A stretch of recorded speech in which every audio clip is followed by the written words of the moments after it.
Good day, habitat fans. Cold in the Northwoods today.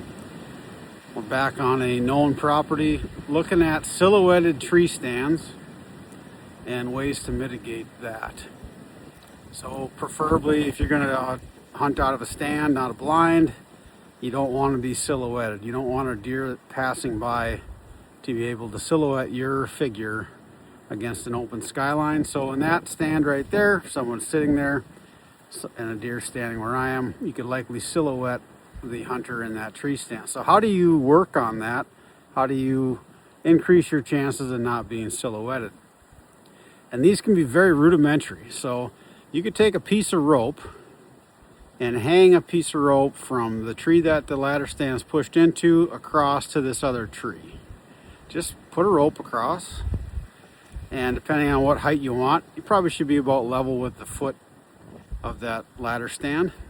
And then from that rope, cut some balsam limbs, spruce limbs, conifer limbs, and hang those limbs from that rope. And you're thinking, wow, what an advanced technique, Dan. Well, the reality is it works.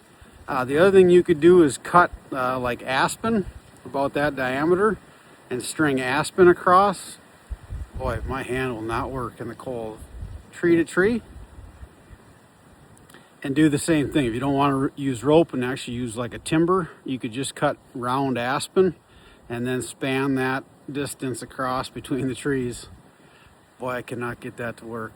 But you get the idea. And then hang something from it. You just want a blocker so that you're not silhouetted. Now, of course, the other options are to change the direction of that tree stand to be more in line with the stems of that oak and have the oak as a backdrop. But those are the simple things you can do to increase your chances of having a good deer hunt. And not being silhouetted in a tree stand is a good idea. Hope that helps.